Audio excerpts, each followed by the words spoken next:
എല്ലാവർക്കും സുഖല്ലേ? കുറേ ദിവസമായി നമ്മൾ തമ്മിൽ കണ്ടിട്ട്. ഞാൻ വീഡിയോ ഒക്കെ പോസ്റ്റ് ചെയ്തിട്ട് ഒരാഴ്ചയുടെ മീതെയായി. അതിന് ചില കാരണങ്ങളൊക്കെ ഉണ്ടായിരുന്നു. നിങ്ങൾക്കൊക്കെ അറിയാലോ, നിങ്ങൾ കണ്ടിരുന്നല്ലോ നമ്മുടെ വേദിക കുട്ടീനെ. ഒരു സ്റ്റാർ ആണെന്ന് ഞാൻ പറഞ്ഞിരുന്നില്ലേ? ആ വേദിക കുട്ടി ഞാനും കൂടി ഒരു ഷൂട്ടിന് പോയതായിരുന്നു. ആ ഷൂട്ട് എന്തായിരുന്നു, എന്തിനെ കുറിച്ചായിരുന്നു എന്നുള്ളതൊക്കെ ഇനി വരുന്ന വീഡിയോകളിൽ ഞാൻ വിശദീകരിച്ച് നിങ്ങൾക്ക് പറഞ്ഞു തരാം. അത് കുറച്ചും കൂടി പോകട്ടെ, എന്നിട്ട് എനിക്ക് നിങ്ങളോട് പറയാൻ പറ്റുള്ളൂ. അതുകൊണ്ടാണ്. പിന്നെ അതിൻ്റെ ഇടയിൽ ഞാനൊരു അമ്പല ടൂർ പോയി. അതായത് കൊട്ടിയൂര്, പറശ്ശിനിക്കടവ്, അങ്ങനെ കുറച്ച് സ്ഥലങ്ങളിലൊക്കെ ഞാൻ അതും കറങ്ങാൻ ഞാനും എൻ്റെ ഫ്രണ്ട്സും കൂടി പോയി. അങ്ങനെ അമ്പലങ്ങൾ തൊഴുതു. കൊട്ടിയൂര് നമുക്ക് എല്ലാവർക്കും അറിയാലോ, കൊല്ലത്തിൽ ഒരു പ്രാവശ്യം മാത്രമേ, കൊല്ലത്തിൽ ഒരു മാസം മാത്രം അവിടെ തുറക്കുന്ന ഒരു അമ്പലമാണ് അക്കരെ കൊട്ടിയൂര്. അവിടെ പോയി അവിടെയൊക്കെ തൊഴുതു. വെള്ളത്തിൽ കൂടെയൊക്കെ അങ്ങനെ നടന്ന് തൊഴുകാനൊക്കെ നല്ല രസമാണ് അവിടെ. അതുമെല്ലാം കണ്ടിട്ട് വന്നു. അപ്പം നമ്മുടെ വീഡിയോ കുറച്ച് ഡിലേ ആയി. അപ്പം നിങ്ങളൊക്കെ ക്ഷമിക്കുന്നു വിചാരിക്കുന്നു. അപ്പം നമുക്ക് പുതിയൊരു വീഡിയോയിലേക്ക് പോവാം. പിന്നെ എൻ്റെ വീഡിയോ ഒരുപാട് പേര് കാണുന്നുണ്ടെന്ന് എനിക്കറിയാം. പക്ഷെ കണ്ടിട്ട് നിങ്ങളുടെ കമൻസ് ഒക്കെ അതിലൊന്ന് പറയണം.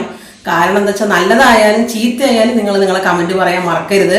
അത് എന്നെ പോലെ പുതുതായി തുടങ്ങുന്ന ആളുകൾക്ക് അതൊരു ഉപകാരമാവുമെന്ന് പ്രതീക്ഷിക്കുന്നു. പിന്നെ ഒരുപാട് പേര് കാണുന്നുണ്ട്, സബ്സ്ക്രൈബ് ചെയ്യാൻ നിങ്ങളൊക്കെ മറക്കുന്നുണ്ട്. ഒന്ന് സബ്സ്ക്രൈബ് ചെയ്യണം കേട്ടോ എൻ്റെ വീഡിയോ. പിന്നെ ഇപ്പൊ നമുക്ക് പുതിയൊരു വീഡിയോയിലേക്ക് പോവാം. ഇന്നിപ്പോൾ ഞാൻ രാവിലെ വന്നിട്ട് ഒരു ഉള്ളി ചമ്മന്തിയാണ് ഉണ്ടാക്കാൻ പോകുന്നത്. അത് നിങ്ങൾക്കൊന്ന് പരിചയപ്പെടുത്താമെന്ന് വിചാരിച്ചു. അതിന് വേണ്ട ഇൻഗ്രീഡിയൻസ് കാണിച്ചു തരാം. അതിപ്പോൾ ഒരു വലിയ സവോളയും ഒരു ചെറിയ സവോളയും കൂടി ഞാൻ അരിഞ്ഞു വെച്ചതാണ് ഇത്. പിന്നെ അതിൻ്റെ പുറമെ ഇത് തന്നെ ഒരു വലിയ ടൊമാറ്റോ, തക്കാളിയും ഒരു ചെറിയ തക്കാളിയും കൂടി അരിഞ്ഞു വെച്ചത്. ഇതെങ്ങനെ വേണമെങ്കിൽ നമുക്ക് നീളത്തിലോ ചെറുതായിട്ടോ എങ്ങനെ വേണമെങ്കിൽ അരയ്ക്കാം. നമുക്കത് വഴറ്റിയിട്ട് മിക്സിയിൽ അരച്ചെടുക്കാനുള്ളതാണ്. പിന്നെ കുറച്ച് കറി ലീഫ്, അതായത് കരിവേപ്പിൻ്റെ ഇല, പിന്നെ കുറച്ച് മല്ലിയില, പിന്നെ ഇതിൽ ഒരു പ്രധാനപ്പെട്ട സാധനം കുറച്ച് പൊട്ടുകടലയാണ്. നമ്മൾ ചട്നിക്കൊക്കെ എടുക്കുന്നില്ലേ, ആ നാളികേര ചട്നിക്കൊക്കെ ആ കടലയാണത്. ഇതെല്ലാം കൂടി വെച്ചിട്ട് നമ്മൾ നന്നായി വഴറ്റിയിട്ട് ഉണ്ടാക്കുന്ന ഉള്ളിച്ചമ്മന്തി നല്ല ടേസ്റ്റ് ആയിരിക്കും. ഞാൻ ഒരു പ്രാവശ്യം ഇതുപോലെ ഒരു അമ്പല ടൂറിന് വണ്ടിയിൽ പോയപ്പോൾ കഴിച്ചതാണ്. അപ്പം അതിൻ്റെ ഇൻഗ്രീഡിയൻസ് ഒക്കെ ചോദിച്ച് ഞാൻ എൻ്റെ വീട്ടിൽ വന്ന് ഉണ്ടാക്കിയിട്ടുണ്ടായിരുന്നു. എനിക്ക് നല്ല ഇഷ്ടപ്പെട്ടു. അപ്പം നിങ്ങൾക്ക് ഇഷ്ടപ്പെടുമെന്ന് വിചാരിക്കുന്നു. അപ്പം നമുക്കിനി വീഡിയോയിലേക്ക് പോകാം. അപ്പം നമുക്ക് ഐശ്വര്യമായിട്ട് തുടങ്ങാം. കുറേ ദിവസത്തിന് ശേഷം നമ്മൾ ആദ്യത്തെ വീഡിയോ ആണ്. അപ്പം ഗ്യാസ് കത്തിച്ചു. പുതിയൊരു ചീനച്ചട്ടി, അതായത് ചട്ടി, കടായി, എന്താ നിങ്ങൾ ഇതിനെ പേരിട്ട് വിളിക്കുന്നത് വെച്ചാൽ അത് നമ്മൾ പുതുതായിട്ടൊന്ന് വാങ്ങിച്ചതാണ്. നമുക്ക് വീഡിയോ ഒക്കെ ചെയ്യാൻ വേണ്ടിയിട്ട്. നേരത്തെ വെള്ളമൊക്കെ ഒന്ന് വറ്റട്ടെ. അപ്പം നമുക്ക് ഇതിലേക്ക് കുറച്ച് വെളിച്ചെണ്ണ ഒഴിച്ചു കൊടുക്കാം. ഇത് വെളിച്ചെണ്ണയിൽ ഉണ്ടാക്കുന്നതാണ് ടേസ്റ്റ്. ഇങ്ങനത്തെ ഉള്ളി ചമ്മന്തികളൊക്കെ വെളിച്ചെണ്ണയിൽ ഉണ്ടാക്കണം.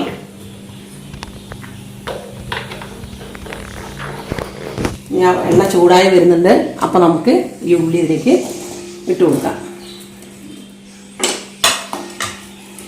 നമ്മൾ ഇതിനെ കുറച്ച് നന്നായി ഉള്ളി നന്നായി ചുവങ്ങനെ ഈ ഉള്ളി വറുത്ത് വരണം. അപ്പം നമ്മൾ ഉള്ളി ഇട്ടു. പക്ഷെ നമ്മളിതിൽ കാണിക്കാൻ മറന്ന ഒരു ഇൻഗ്രീഡിയൻസ് ഉണ്ടായിരുന്നു, വറ്റൽമുളക്. 4 വറ്റൽമുളക് എടുക്കുന്നുണ്ട്. ഈ വറ്റൽമുളക് നല്ല എരിയുള്ളതാണ്. നിങ്ങൾക്ക് ഇത്ര എരി വേണ്ടാന്നുണ്ടെങ്കിൽ ഒരു വറ്റൽമുളക് കമ്മിയാക്കിയിട്ട് എടുത്താൽ മതി. ഇത് കൂട്ടി എടുക്കേണ്ട ആവശ്യമൊന്നുമില്ല. 4 വറ്റൽമുളക് ഇട്ടാൽ തന്നെ നല്ല എരി ഉണ്ടാവും.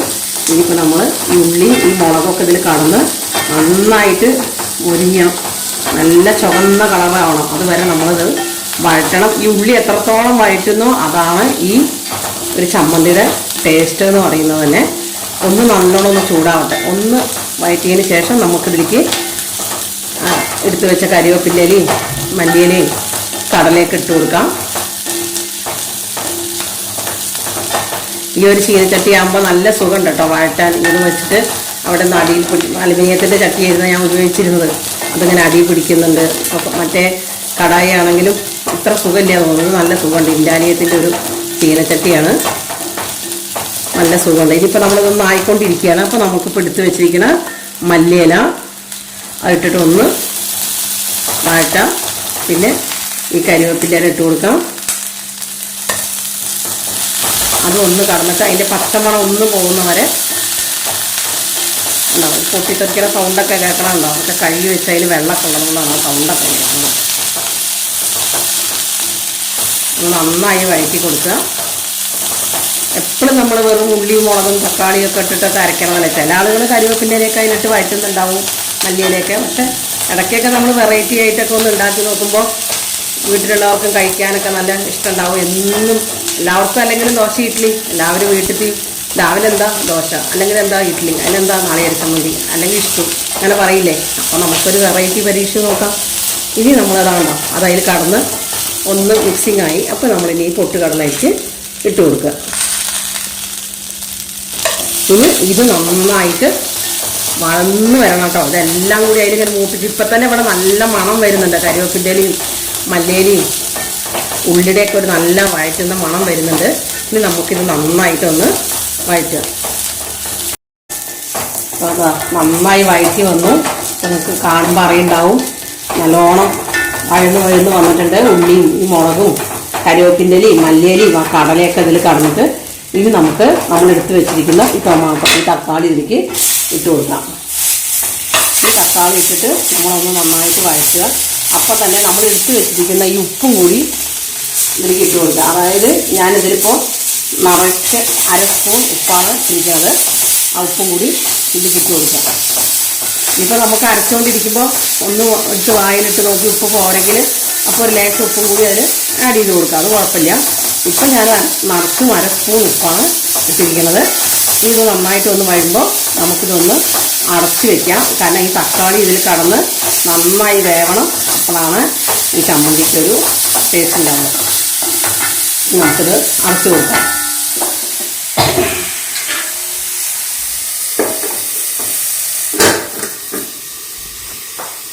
നമ്മൾ അടച്ച് വെച്ചിരുന്നു.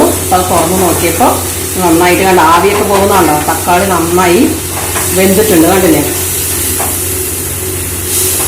ഇനി നമ്മളത് വാങ്ങി വെക്കുക. എന്നിട്ട് ചൂടാറിയതിന് ശേഷം നമുക്ക് മിക്സിയുടെ ചെറിയ ജാറിലിട്ടിട്ട് നമ്മൾ അരച്ചെടുക്കാം. അപ്പോൾ നമുക്കിപ്പോൾ അത് ഓഫ് ചെയ്ത് വെക്കാം കേട്ടോ. ഓഫ് ചെയ്ത് ഗ്യാസിൻ്റെ മുകളിൽ മാറ്റി വെക്കണം, ഇല്ലെങ്കിൽ അത് അടി പിടിക്കും. ഇനി 5 മിനിറ്റ് അതൊന്ന് തണുപ്പിക്കാൻ വെക്കണം. തണുപ്പിച്ചതിന് ശേഷം മാത്രമേ നമ്മൾ അരയ്ക്കാൻ പാടുള്ളൂ. ഇതാണ് ഇപ്പോൾ നമ്മുടെ ചമ്മന്തിൻ്റെ കളറ്. സാധാരണ നമ്മൾ വെറും സവാളയും തക്കാളിയൊക്കെ വഴറ്റിയിട്ട് ഉണ്ടാക്കുകയാണെങ്കിൽ അതിന് നല്ല റെഡ് കളർ ഉണ്ടാവും. ഇത് കണ്ടോ, കുറച്ച് ബ്രൗൺ കളർ പോലെ ഉണ്ടാവും. അങ്ങനെ നമ്മൾ മല്ലിയില പൊട്ടുകടലയൊക്കെ ഇട്ട കാരണം കൊണ്ടാണ്. പിന്നെ ഇതിൽ കുറച്ച് അവിടെ ഇവിടെ 2-3 പൊട്ടുകടല, കുറച്ച് കരിവേപ്പിൻ്റെ ഇലയൊക്കെ ഇങ്ങനെ കിടക്കുന്നുണ്ടാവും. അത് ഇതിങ്ങനെ കഴിക്കുമ്പോൾ ഒന്ന് കടിക്കാൻ നല്ല രസമായിരിക്കും. അതുകൊണ്ട് ഞാൻ നന്നായിട്ട് നൈസാക്കി അങ്ങനെ അരച്ചിട്ടില്ല, എന്നാൽ കുറച്ച് നൈസാണത്. ഇതിൽ കുറച്ച് പച്ച വെളിച്ചെണ്ണ ഒഴിച്ച് കൊടുക്കുക ഇതിൻ്റെ മുകളിൽ. അപ്പോൾ അതിൻ്റെ ടേസ്റ്റ് ഒന്ന് വേറെയാണ്. മറ്റേ സ്പൂൺ വെച്ചിട്ട് നമുക്ക് ഈ എണ്ണ അടിയിൽ നിന്ന് ഒരു മുകളിലേക്ക് വരാൻ അത് നന്നായി ഇളക്കി കൊടുക്കണം. കാരണം ഇതിൽ കുറച്ച് എരിവൊക്കെ ഉണ്ട്. നമ്മൾ 4 മുളകാണ് ഇവിടുത്തെ മുളക്, നല്ല എരിയുള്ള മുളകാണ്. അപ്പോൾ ഈ പച്ച വെളിച്ചെണ്ണയും ആ എരിയും തക്കാളിയുടെ പുളിപ്പും ഇതെല്ലാം കൂടി നല്ല ടേസ്റ്റായിരിക്കും ഈ ചമ്മന്തി. ഇതിങ്ങനെ നന്നായി ഇളക്കി കൊടുക്കണം കേട്ടോ. നമ്മൾ ഈ എണ്ണ മൊത്തം ഇതിന് യോജിച്ച് വരണം. അപ്പോഴാണ് ഇതിൻ്റെ ടേസ്റ്റ്. കണ്ടോ, ഇതാണ് ഇപ്പം അതിൻ്റെ അവസാന ഫിനിഷിങ് ചമ്മന്തി. ഇതാ ഇപ്പം നമ്മൾ ദോശ ഉണ്ടാക്കി വെച്ചിട്ടുണ്ട്. ഈ ദോശയുടെ ഈ സൈഡിലേക്ക് ഈ ചമ്മന്തി ഇങ്ങനെ ഇട്ട് കൊടുക്കുക. ഇതിപ്പോൾ ഒരു 5-6 ആൾക്ക് കഴിക്കാൻ പറ്റുന്ന ചമ്മന്തിയാണ്. ഇതാണ് ഇപ്പം നമ്മൾ ദോശയും ചമ്മന്തി. ഇത് ദോശയ്ക്കും പോവും ഇഡ്ഡലിക്കും പോവും. ഞാൻ ഈ ചമ്മന്തി കഴിച്ചിരിക്കുന്നത് ഇഡ്ഡലിയുടെ കൂടെയാണ്. അപ്പം എനിക്ക് നല്ല ടേസ്റ്റ് ഉണ്ടായിരുന്നു. പക്ഷെ ഇതിപ്പോൾ ഇഡ്ഡലി ഉണ്ടാക്കിയില്ല, ഞാൻ ദോശയാണ് ഉണ്ടാക്കിയിരിക്കുന്നത്. ഇതാണ് അത്. ഇനി നിങ്ങൾ ഇത് ഉണ്ടാക്കി നോക്കിയിട്ട് നിങ്ങളുടെ അഭിപ്രായങ്ങളൊക്കെ പറയണം.